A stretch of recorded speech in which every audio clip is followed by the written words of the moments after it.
All right, welcome back inside the Sanford Coyote Sports Center, talking USD men's basketball now. Head coach Todd Lee joining me. And Todd, a couple of games on the schedule last week. First up was Denver on Wednesday night. This game was big because it was a win and in scenario for you in terms of the Summit League tournament. The Pioneers came out, though, and the bottom team in the league, and Rodney Billups changed it up pretty significantly. He comes out with Joe Rosga and 4 freshmen. Did those lineup changes catch you off guard a little bit? Well, I didn't know what they would do. They have been struggling. And, Joe Rosga's been in the program, been one of the best guards in the league. They do have a very talented group. They score the basketball.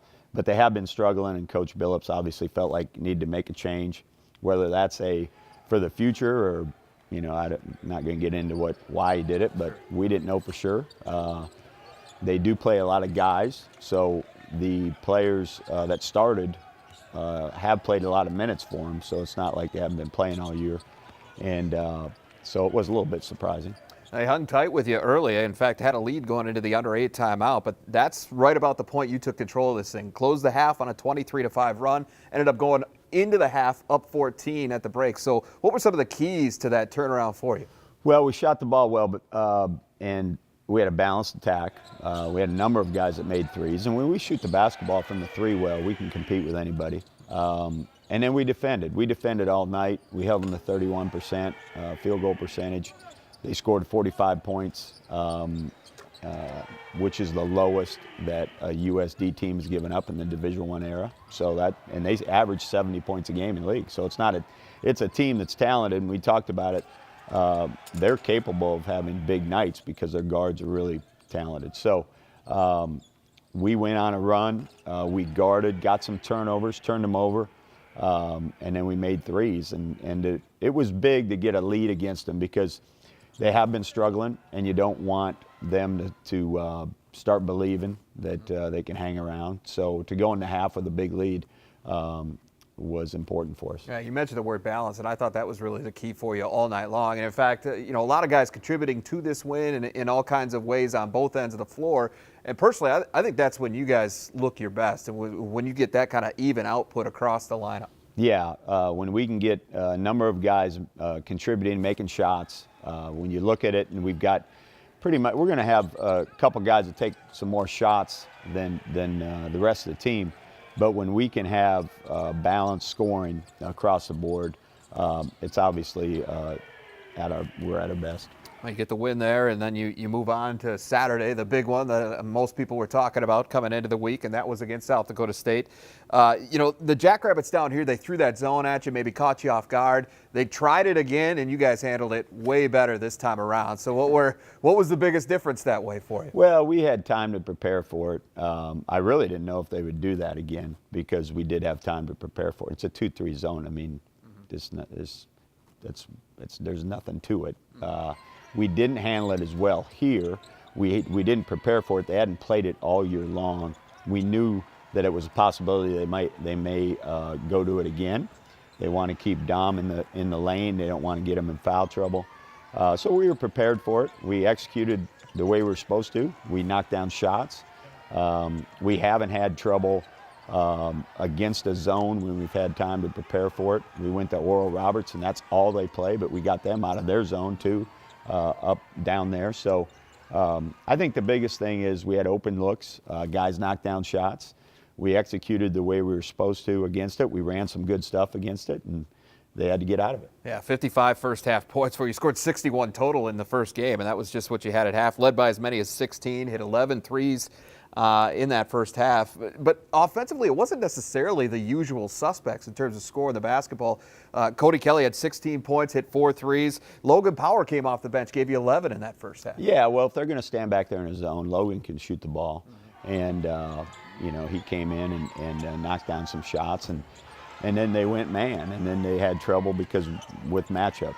Either Dom or Detlinger had to guard somebody on the perimeter, and we took them out on the floor, and they had a tough time guarding us a man too. So, but Logan stepped up and made some shots, and he does that every day in practice. And he's been hurt, but now he's gotten back and he's getting in better shape.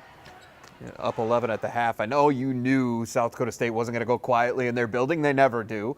But for them, it was Tevin King, not necessarily Mike Daum. He had a good second half, but it was Tevin King that really sparked them over that last 20 minutes. Yeah, he's a senior, been around. He's a very good player, tough young man. Made a couple threes, but he lived at the rim, and that was what I was disappointed at. Our guys didn't do a very good job of defending him off the dribble drive, and he took advantage of some matchups.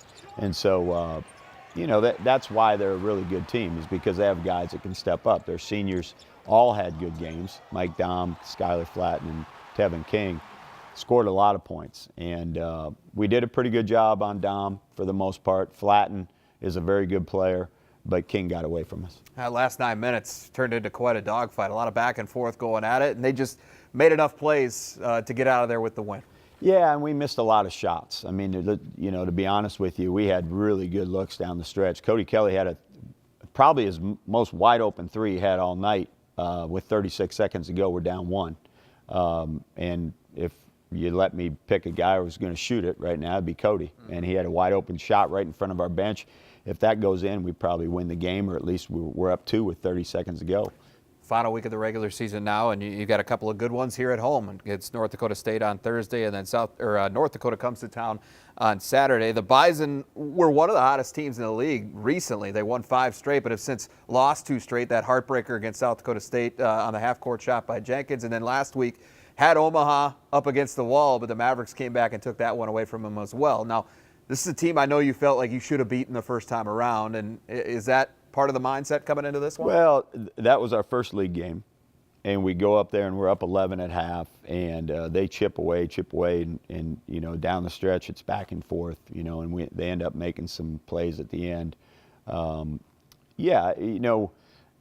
We feel like we obviously can compete with them. They won 5 straight, and then they were up 16 against South Dakota State at home, and Jenkins hits the half quarter, and then that game against Omaha, very strange, 58-50.